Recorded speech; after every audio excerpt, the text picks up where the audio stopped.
on Farm Kenya. My name again is Peter Wakaba. On this penultimate part of the show, as we start to go towards the end, we want to talk about farmers and their appreciation for exactly what we're talking about. Of course, Dr. Manoj, the expert, still here with us in studio. Well, Dr. Manoj, when you think about the farmers that we deal with here in Kenya and beyond, do you think they have understood what soil biodiversity is? Do you think there is good understanding of the concept? Yes, I think so. At some point, there is a good understanding for the farmers of the soil biodiversity, what it is, at least in terms of their soil health. And the farmers have realized how to improve the soil health practices and how to increase the fertility status of the soil so that it looks healthy, it looks nice in terms of visuals, apart from giving a higher amount of the productivity and the growth conditions to the various crop.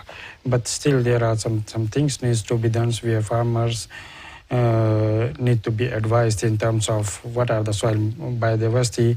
That includes soil microbes, from the small microfauna to the large macrofauna, to like earthworms and the termites, and how to improve them, and all these macro and the mesofauna are helping in their improving the soil fertility and the soil health status. In some places where land has been under intensive farming, we start to see loss of flora and fauna, whereby, if, for example, you've been planting maize for 10 years in a row, you've pumped fertilizer into the land, you've pumped chemicals, things to chase away pests and insects, that sort of thing. You start to lose things like bees. You start to notice that certain things which used to be common, like certain types of birds and that sort of thing, which would eat these insects, are no longer there. With people having listened to what we are saying here today, and then the conversation of restoration of soil biodiversity, so where do we start? How can we then say that we can start the journey of walking the biodiversity journey from here and then move on? What's the first step? Yeah, I think first of all, you gave the very good reasons for why the biodiversity is hampering and why it's declining in our soils. So the answer. So is it possible for you to go over those so that we delve into them and then get into the answer? Indeed, exactly.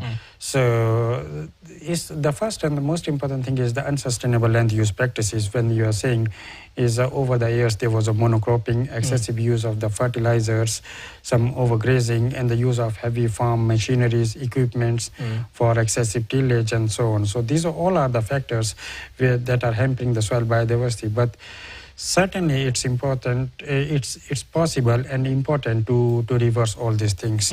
Farmers can help improving the soil biodiversity and the soil health by improving their soil and the land use management practices. The important is, in fact, is to reduce the amount of tillage, reduce the use of heavy farm machineries, equipments that disturb the soil structure and the textures. It's very important to maintain the soil structure first of all, and to having the optimum amount of the soil biodiversity. Also, the overgrazing should be reduced. The fertilizer and the chemical pesticides which has been used for a number of years, that can also be reduced. So these are the certain minimum kind of practices where farmers should adopt to improve the soil health and the soil biodiversity. And of course, there are the number of other factors where you bring about in the optimum moisture condition in the soil, not too much drought and the flooding conditions, to bring about the crop mulching, to bring about different crop residues to mix with the soils. Compost is one of the important factors that helps in reviving and restoring the soil health as well as reviving the soil biodiversity. So that's the starting point, but it should go on a longer period of the term, because restoring and reviving soil biodiversity that's something we cannot do in a month or in a 2 months. It requires, it's a process that requires over a period of the land use management practices, the improved land use management practices, I would say. Often you find that climate change will go hand in hand very closely with biodiversity, such that if you have large climate events, either droughts or floods, they then wreak havoc with that balance. If you then also have instances where the biodiversity is out of kilter then things that your land should be able to handle, like holding back water, not letting it just run off and that sort of thing, are also compromised. So how do we then create a balance that enables us, whether these storms, when they come, be able to say that our biodiversity is our biggest defense against the vagaries of climate change? And then this also now helps us be able to deal with the effects of climate change that we're facing. Yeah, indeed. So there are two certain scenarios when we talked about climate change. Let's start with the drought. When there is a long drought periods and the temperature rises up. So the soil biodiversity, which functional biodiversity, I call it, in dealing in the field are mesophiles. Means they thrive and they work better for the crops and for the farms. When the temperature is between 20 to 45, they are called mesophiles. And they are the most helpful in nutrient cycling and improving the growth and the production system. Of course, when there are certain long drought periods, you are hampering that one. The similar condition relies on the another side when there are long rainy or the flooding seasons that wash the top layer of the soils where the most of the soil biodiversity thrives. So and the soil biodiversity thrives because of the exudates that plant root has to secrete, because they also need something to eat, and also the organic matter, which is between 0 to 15 centimeter of the top layer of the soils. So again, it comes to the answer and the question of the improved land use management practices, where we use in terms of drought, where we use a lot of more number of the crop residues. We use a mulching techniques. We'll find the mulching technique so that it can retain an optimum amount of moisture in the soils that can help the soil biodiversity to retain in the soil at that period, and also to functional in that drought period also. There are certain soil microbes which are called drought tolerant microbes that helps to sustain growth and the production systems during the drought period. But still, I would say the mulching and retention of the waters, the moisture conditions is very important.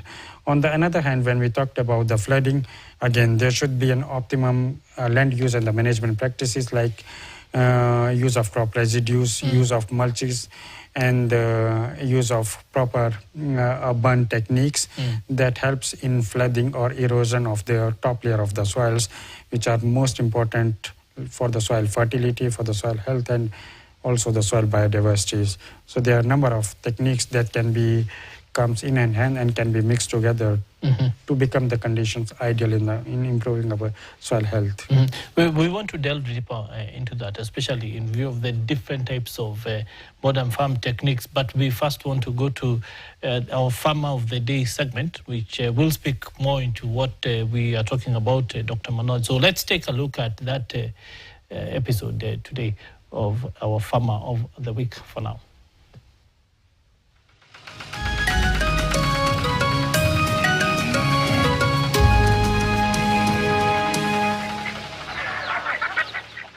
Conservation agriculture is intentional farming. You intend of where you want this crop to grow, you put in the food, and you leave the rest of the microbial life to rest. That is one of the entry point of not disturbing the soil. The other entry point is having the soil covered. Because just like me, on this sun, if I don't have some clothing, I'll be dehydrated. All my nutrients will get out. I'll be thirsty. So the same thing is happening to the soil, and the soil is alive, and it has a lot of microorganisms. So it's quite, I think that with this climate change, with this, we hear a lot in the media, everything is being carried by this runoff. But the problem is we cut our trees, we didn't conserve. When I was growing up, I remember the stories I get is when the coffee guys came to see the coffee, they used to use a stick to see how much the mulch is. So the soils were covered by either dry matter or living mulch. As you can see on this whole area, getting enough biomass to do the mulching in these arid, semi-arid areas where the microorganisms like the termites are too many. They really digest because the soils are not rich in fertility or in organic matter. So it's quite some trouble. So while it's a challenge to have a lot of the mulch, it's advisable in conservation agriculture. Just leave the live mulch. It helps a lot to control the microclimate. The difference between the soil where there isn't enough or no mulch, the temperatures are too high. But immediately there is a mulch or some microclimate, the temperatures reduce. So you control the loss of nutrients and moisture in the soil.